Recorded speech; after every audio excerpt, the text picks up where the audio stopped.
Hello, and Hello. welcome. I've got a special guest today.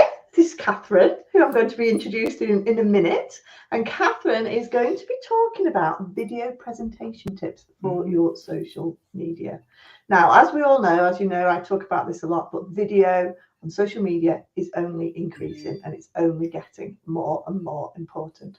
So Catherine is going to be sharing 8 top tips for video presentation on social media. So for those that don't know me, I'm Bex from Social Media Executive, and I provide lots of tips and advice every Monday here on YouTube and Facebook, helping you to deliver great results across your social media.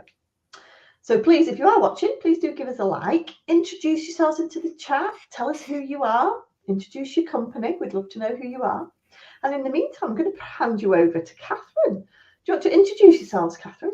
Catherine's from White Hart Training, and she is a phenomenal woman, which is going to link to something she's going to be talking about soon. But yeah, that's such a big build-up, isn't it? I know. Where do you go? Phenomenal woman. Thank you for inviting me, actually, because it is important. Video is important, isn't it? And I am what would I describe myself as? I'm a presentation skills trainer and I'm a speaker coach. So helping people to stand up and speak up, but also to stand out. So I suppose that's where that links in with you, isn't it? It's that being able to stand out from all the noise that's happening out there, to be able to have an impact and to be able to influence and to raise profile and share and sell, of course, as well. So that's what I do, and video is a part of that, but not a whole part. It's a massive part. And I was, in fact, I was doing a live stream a few weeks ago where we talked about video, and they were talking about they were predicting in 2022, so it was earlier in the year, that 80% of volume of traffic through Google was going to be video. Yeah. Which is just phenomenal, isn't it? So being right and being able to deliver video on your social media is really important, isn't it? It is, because I think the other thing I was on my phone this morning and it's this whole idea of scrolling, isn't it? You just scroll and scroll and scroll, and there's got to be something quite special about either what you're saying or the way that you're saying it or how you come across that makes people stop scrolling and listen to something. And if we sound like everybody else, or if we waffle, or if there's no point to what we say, then we sort of, people just move on to the next thing, and that could be our competitor, or it could be something that they think is more interesting. But it's a noisy world out there, isn't it? It is, and that's really important. It is too noisy. Social media, everyone's trying to do video. Well, not everybody, because not everyone's confident enough, which, I'm sure that's one of the things that you help a lot with people, Catherine. But it's very noisy. 10 years ago, social media was a really easy place. If you start posting on as your business, you could grow quite quickly, but not anymore, because most businesses are on social media. So we're all competing for the same space. Yes. So we've got to provide quality videos, haven't we? Yes. So people want to listen. Yes, and videos that stand out, that make people think, they maybe jolt them out of their sort of passive way of consuming videos. It's made losing my ears. Right, there we go. Your ears falling out. Yeah, my ears are falling out, but they're back in now. They're back in now. So what's the first tip then when it comes to video? Okay, well, I've got a whole range of tips, but my very first tip, and it came to mind because people ask me this all the time, and it's about looking in the camera when you are recording the video, just like that. Yes. Yeah, really and important. It's important, but I think people forget it because it's so counterintuitive. So instinctively, like now, I want to look at you on the screen because that's how you talk to other human beings, isn't it? Yeah. Now I should be looking at the camera. Absolutely. Yeah. And people go, oh yeah, but I want to look at everybody else. But really make sure that you're looking at the camera. And if you think that just looking at the camera all the time is really hard, then by all means scan. You have a look elsewhere if you want to. But when you're saying something really important, look back at the camera again. So it's using that eye contact as like a little bit of a an underline or a bold or an emphasis. So you can scan like I'm doing now, and then look back at the camera when you're saying something really important. And actually, that's really good, isn't it? Because you can be talking about, whereas if you look at the camera all the time, then all your points are important. But actually, if you scan a bit and then go, right. Yeah. Really so this is about adding meaning and connection to what you're saying rather than just saying stuff to a camera. Yeah. And it also works with the way we work as human beings. We don't just stare, do we? We wouldn't do that. It would be quite weird and slightly aggressive, perhaps. So yes, doing a bit of both, and that will make you think about the meaning of what you say, because then you'll know when to look into the camera. Yeah. And if people find that tricky, then sometimes put a post-it note above the camera so that it's something bright and colourful and it gets your attention. I've even known some clients who have taken a photograph of people and stuck that behind their camera as well, so they feel like they're talking to real human beings. I've had some clients who've put soft toys there. Not really into that myself, but anything that makes you look in the camera is a good idea. Yeah. Oh, no, that is a good idea. Yes. It's interesting we talked about, because people don't normally stare. When I was doing my English A-levels, some of the feedback my mum got from my teacher was that I do get a bit off put by Rebecca because she just looks at me the whole time. But that's how I listen. Yeah. Whereas everybody else, when you're at school, you get your head down, don't you? No, don't look at me. I just used to be like that. Yeah. But if you think about it, if we were talking to people live in a face-to-face group or whatever, you would hopefully you wouldn't just stare at one person in the audience all the time. But although some people do, because they see a smiley face and they click onto that. So you want to share your eye gaze around. But obviously on video, everyone is through the eye of the camera. So that's where you've got to look most of the time. But try and use it for your because it really is about that connection, isn't it? Absolutely. Yes. Thanks to everyone for saying hello. Hi Jill. Hi Amanda. Right. Debbie's here on a son's profile. Son's changed her profile. These children. That's the trouble. We don't know how to change them back when they do these things, do we? All right. So tip 1 then, look at the camera. Okay. Look at the camera. Yep. So tip 2 is to use these things. Ooh. So very often, if you have a look at some videos that people do, then because it's a bit odd, you just tend to have this sort of the top half, don't you? Really? Yes. But you get no sense of dynamism. Is that the right word? No sense of energy when you're just seeing head and shoulders only. And in actual fact, people then find it quite difficult to concentrate. It can be a bit boring. It can be a bit static. So you want to be using this really well. If you're excited, you've got to look excited. If you want to look very serious, so you've got to be able to use your facial muscles really well. These things bring them above your tabletop. So mine at the moment, my hands are on my table, which you can hear. But if you bring it like that, when I'm talking about something, it's just some added variety in what people are seeing. And again, if you're scrolling through lots of, beautiful nails, of course, as well, as you're just showing off your Jubilee nails. I know you see that's perfect, isn't it? But it's that whole thing. So you might talk about the whole of your business, or you might talk about different steps in a process, or you might want to talk about how your tiny little product's going to have a massive effect. So you're just using those hands.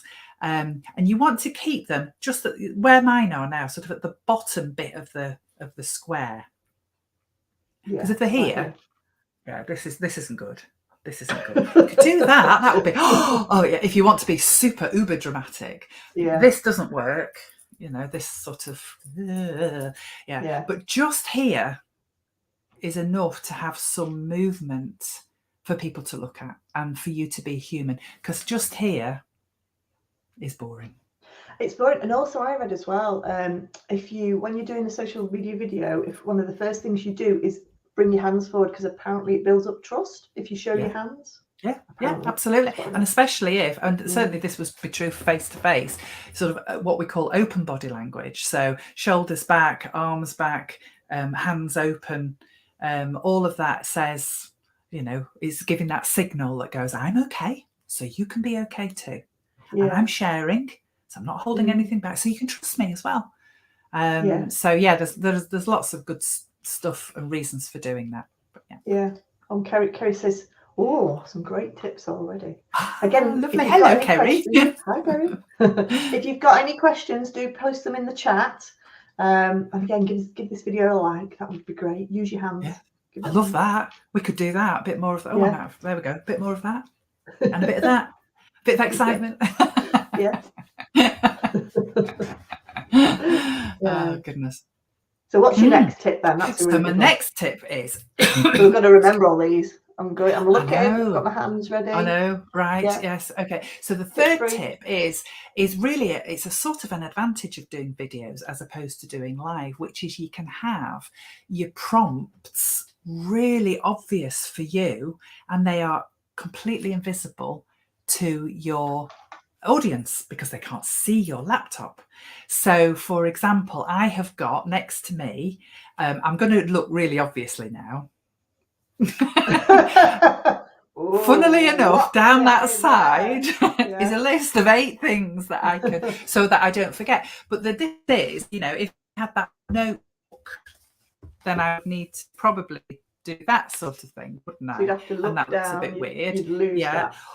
Or I'd go, oh, I don't want to do that, so I must remember all of this. And then you get that sort of look while we're trying to remember what it is, and that blank look. I mean, I've fallen foul of that before now. So I always, for me, I am a great post-it lover. Oh, me too.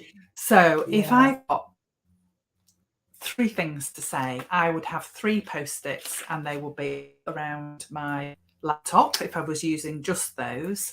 And then I sometimes use, actually I've not got it handy, but I sometimes have like a little stand, an A4 stand by the side of my computer, with something that's maybe again, preferably bullet points or post-its, whatever floats your boat really, not a written script. Because if it's a written script, you will look and you will try to read that written script, and you'll never do it, and you know, and you get that, and that's terrible. So you just want prompts enough that you can go and have a look and then deliver. Go and have a look, then deliver. Go and have a look, then deliver. And almost while you're give someone something to think about. So what do you think about that? You might say to your audience, and while they're thinking about it, you'll go and find your next thing to say. And so it all looks very natural. Yeah. Hopefully. Yeah. I am the same. I tend to have these really little tiny post-it notes, and I just line them up along the top of my screen. Along the top here.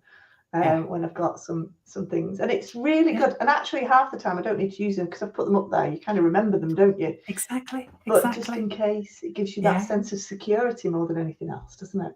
It does. And if they're especially if on the top, then of course you're going to be looking at them while you're looking at the camera, so it's a bit of a win-win. But we don't need to make, anyone can make life hard. We could make life hard and say, I've got to remember all of this. Actually, for video, you don't. No, so why not make it nice and easy, and then you can really focus then on bringing meaning to what you're saying rather than focusing on hell's bells, am I going to forget something? And the beauty as well is if it's not a live video, obviously we're live today, but if it's not a live video, you can do a few takes, can't you? Absolutely. But wouldn't it be nice to minimize the number of takes? Yes, definitely. Because I don't know about you, if I do more than a couple of takes, I am bored. Already. So it's nicer to be able to have as fewer takes as possible. And that's one of. Well, I mean, I haven't put this as a tip, so maybe this is the 9th tip. But I don't know what your views on this will be actually, but I certainly think it doesn't need to be perfect for social media. Definitely not. In fact, being yourself and having a level of energy and a level of clarity are probably the key things. If there's a few ums and ahs, if there's a few stumbles, if the production isn't absolutely perfect, my view would be don't then go and retake it and do it all over again just to get it out. Yeah, because it'll never happen, will it? I totally agree. I mean, one of the reasons I go live every Monday, they're never perfect, but it just means it happens and it saves me time. Yeah. And I don't have to then go in and edit my videos. Yes. Because that takes time. So yes. yeah. All of those good So that's really good tip. So what are we on now? Yes. Tip number four, is it? Right. Yeah. Watch my eyes. Yeah. So okay, I couldn't read that. My eyes have gone all funny. So no, tip number 4 is keep them short. So my view would, and this is a very personal view, I have to say, but I don't really want to watch any videos that are longer than 3 minutes. Oh heck. I I've know. done 15 minutes already. I know. Well, this is slightly different, isn't it? Yeah. Because this is an event.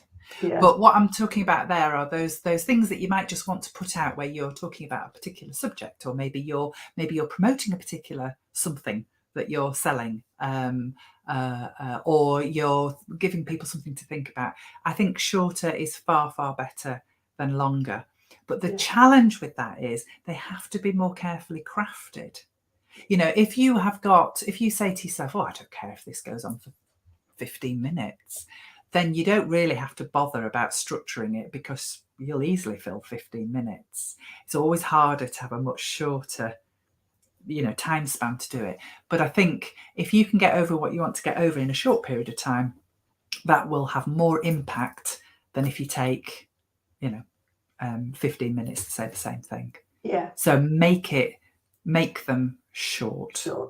And also a really good tip as well for social media is that basically social media platforms will monitor the percentage time watched of your videos. Yeah. So the shorter it is, the higher percentage you're more likely to get people watching for. So if it's a 1 minute video and you manage to keep them engaged for say 30 seconds, they've watched 50% of that video. Whereas a 30-second watch on a 5-minute video is not going to get you many brownie points and not help you.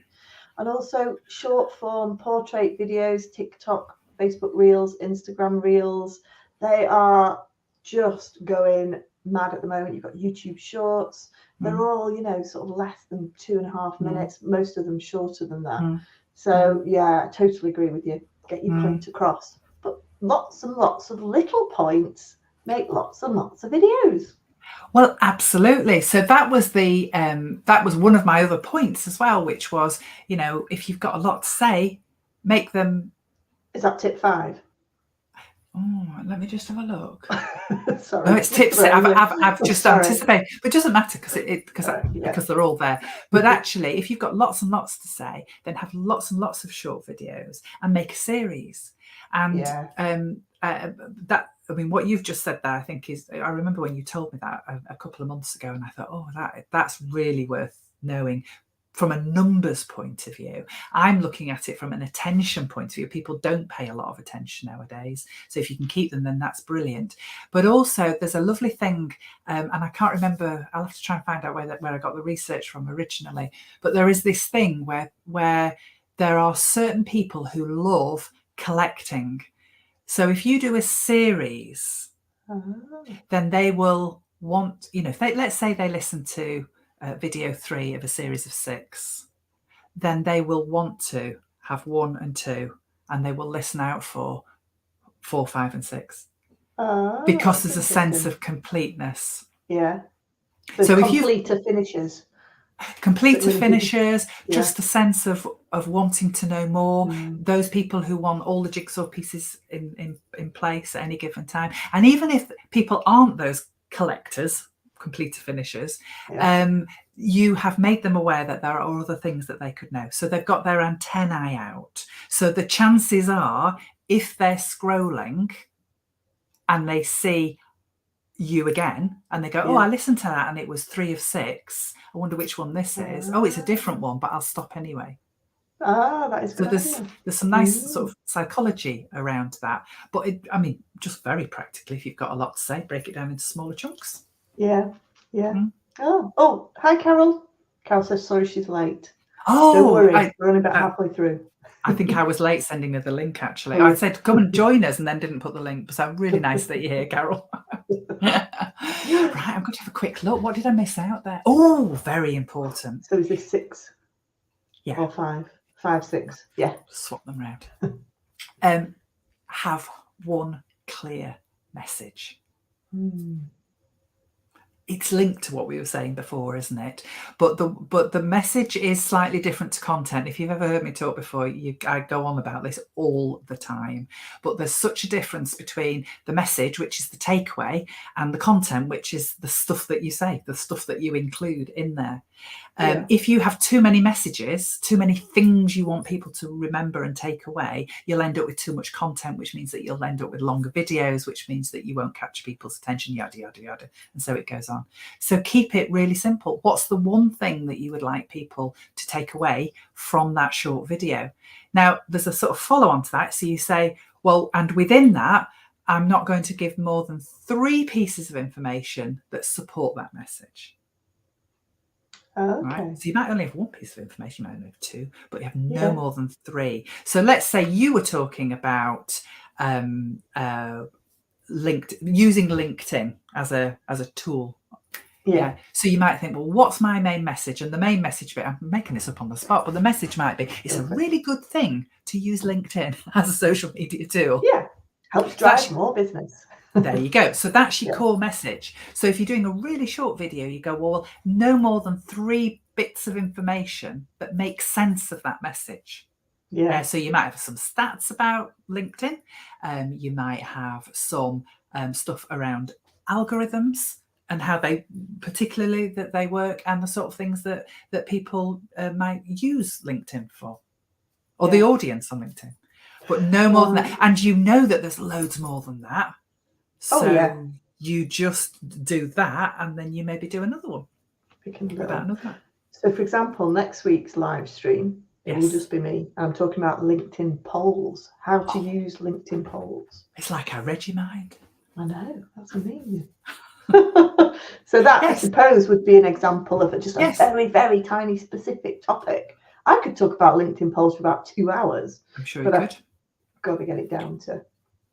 Yes, if you were doing it like a snippet for social media, if you were doing something that was sort of this length on that, it's the same principle, but obviously you've got a bit more time. Yeah. Haven't you? But if you were doing like a 1, 2, 3 minute one, really got to pare it down. Yeah. No, that's interesting. Now, Debbie said she struggles for ideas. Done a couple of reels on Facebook, but she's not sure on content ideas. Any inspiration? Well, my initial answer to that will be the same as I do with my speaking clients face to face, which is to say, what is it your audience need to hear or are interested in? So people will only stop if it either resonates with them or reflects their own experience or answers a problem that they are thinking about or experiencing at the time. So rather than perhaps say, right, well, what is it that I could say and make a list? And I mean, that can be a good starting point. You're going to get, I think, probably more out of saying, well, if I think about my audience or my people who've been, what are the questions in their head? What are the problems that they're experiencing? What are the sorts of things that they need to hear? And then go for that. And what's nice about that as well is that it means that when you start doing your videos, you go, right, I'm going to do that. Then you will frame it, you will express it in terms of your audience, not in terms of you. And I think that's really important, isn't it? Because the trouble with social media, we all go and, right, I need to sell this. Yes. What am I going to do? Yeah. I need to sell this. Yeah. So, for example, I've got a LinkedIn workshop coming up at the end of June. So what I do for the month is I will do lots of videos on LinkedIn. Yes. There are lots of little tiny bits. I did LinkedIn Analytics a couple of weeks ago. Just bringing in those people that are interested in LinkedIn and want to learn a bit more. Yeah. Obviously, you know, some of it will be covered in the course, most of it won't. Because we go into a lot more detail, but just teasing out those people who might be interested in learning a bit more about LinkedIn. Yeah. Potentially they might come onto my workshop, I suppose. Yeah. But it is, you're absolutely right. It's about thinking about the customer, not what we want to deliver. Yes. And sometimes, I mean, Debbie, you can ask your customers or ask your clients, what do you want to know? What would you really like to know? What's your big question? What's your big headache?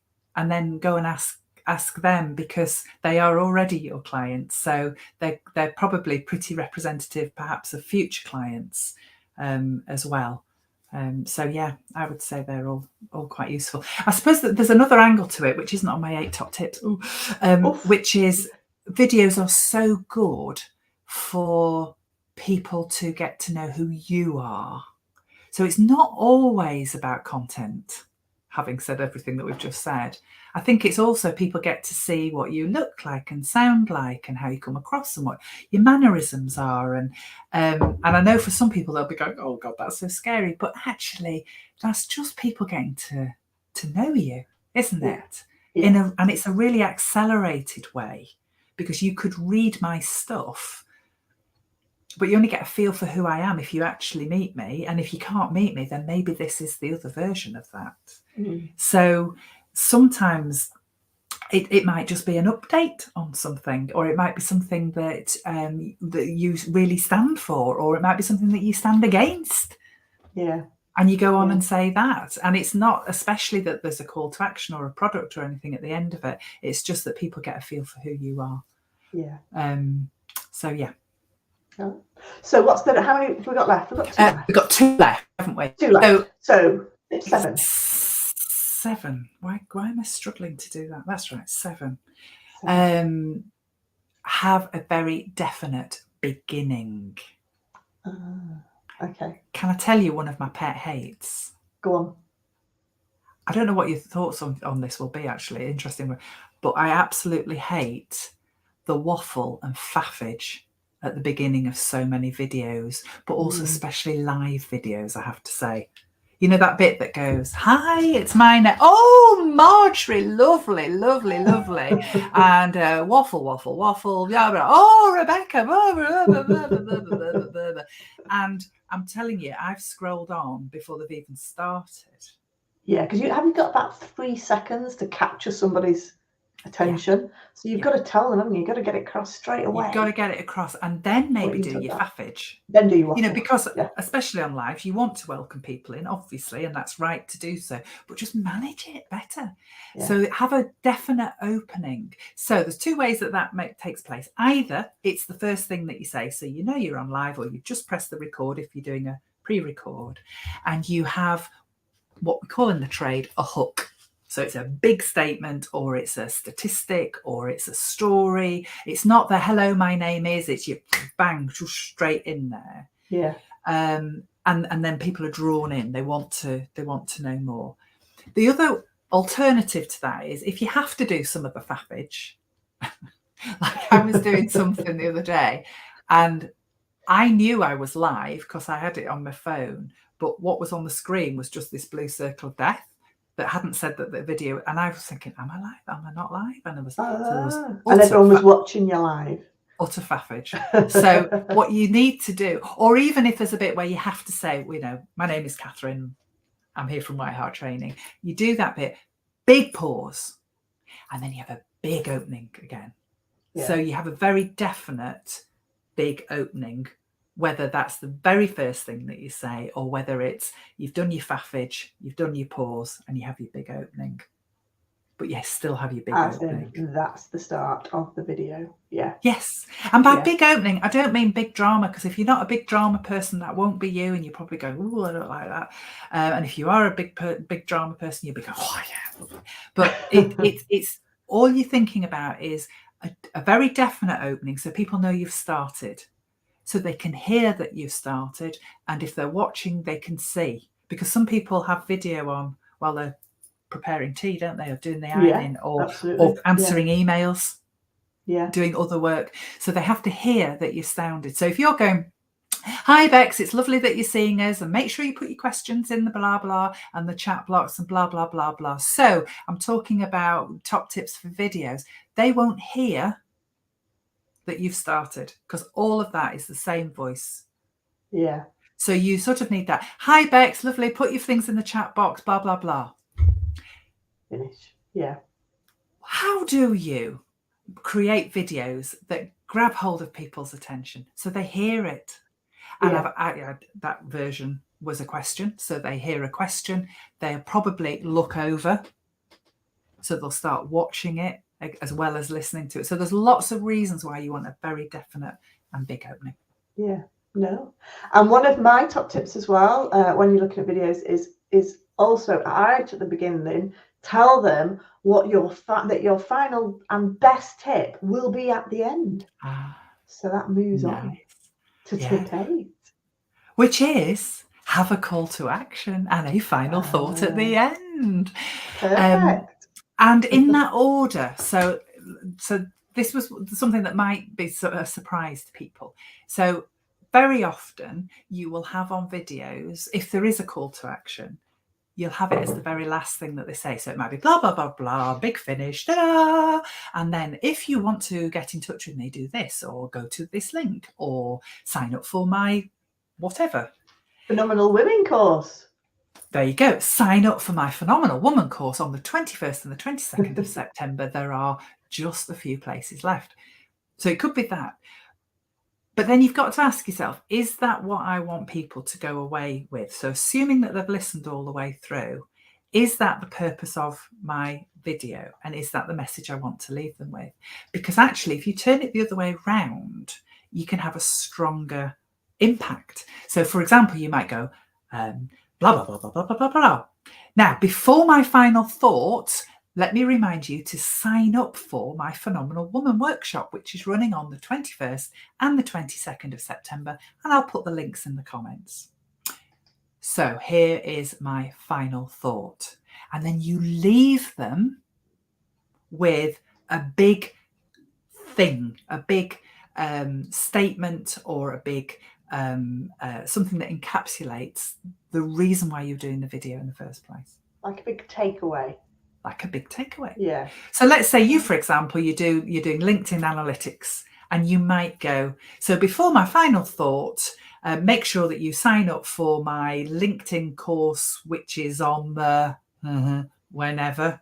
Yeah. I thought you were going to tell me that. Oh, sorry. On the June. Yes. In June. 28th of June, my online LinkedIn course. Yeah. We do so make sure you do that, an hour a day, blah, blah, blah, blah.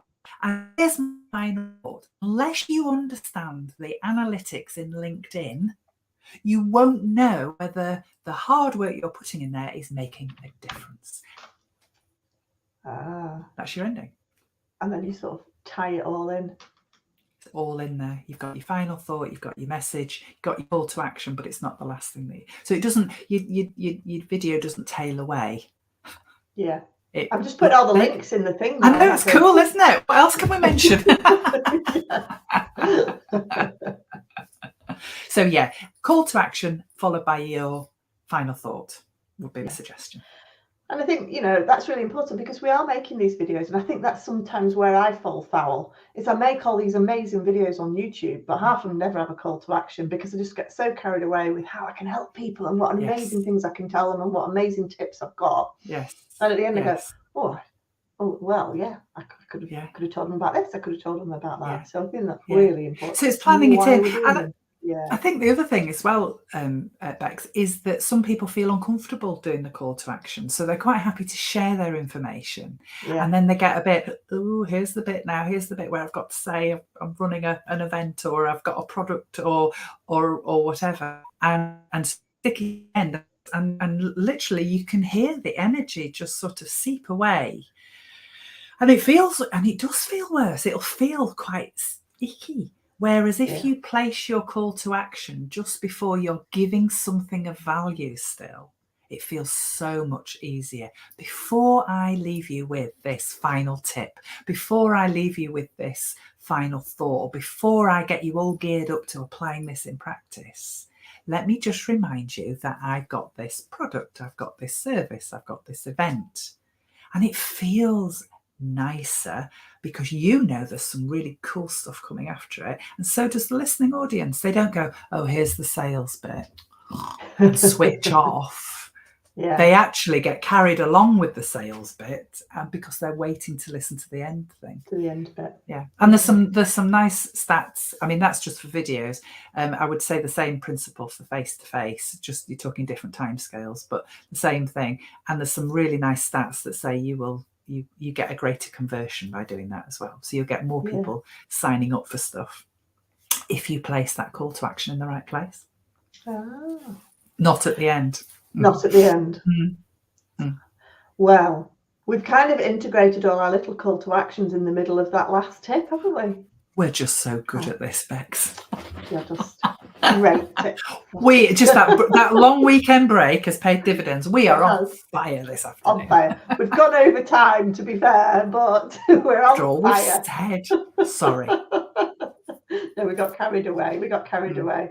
And Debbie says she's going to put big girl pants on and have a go at videos. Yes. So do share, Debbie, share the link. Yeah. Come back to this stream and share the link with the video afterwards, and then everyone can watch. Brilliant. So if you have been watching live or if you're watching on catch up, please do give us a thumbs up. Do like and subscribe if you're watching on YouTube to my channel, where I provide lots of tips and advice every week. And as I mentioned before, I'm going to be talking about LinkedIn polls. Interesting. There's going to be some interesting things for those that think that LinkedIn polls are anonymous. When you're doing one, you might want to think again and join next week. I'll be showing you some interesting information. So yes, please do give us a like and subscribe. I've put you'll find lots of information on Catherine's website as well. Lots more tips and advice on presenting, and hundreds of blogs are here. Yeah. Lots and lots. Yeah. So I'd just like to say a huge thank you. Thank you, Catherine, for joining me today. It's been really valuable. And get presenting, everybody. Get on video. Get tying it. And post your links in the comments. We'd love to see them. If you're watching this on catch up, post any questions in the comments and we can come back to them as well. Right. Well, thank you, everybody. And we'll see you same time again next week. Thank you. Bye. Bye.